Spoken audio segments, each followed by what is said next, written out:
Wala si Silene. Wow, bulaga. Guys, di ko pa po sila makita kung nasaan sila. Di ko pa po makita ang mga kagandahan ng Bat 75. Nasaan taga kayo? At si Rosalinda ay hinahanap ko rin ay hindi ko mahanap-hanap.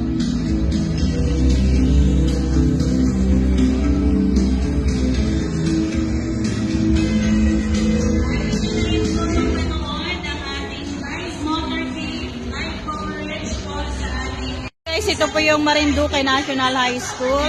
Ayan guys. Mga golden jubilarian, asan po ang ating mga silver jubilarian?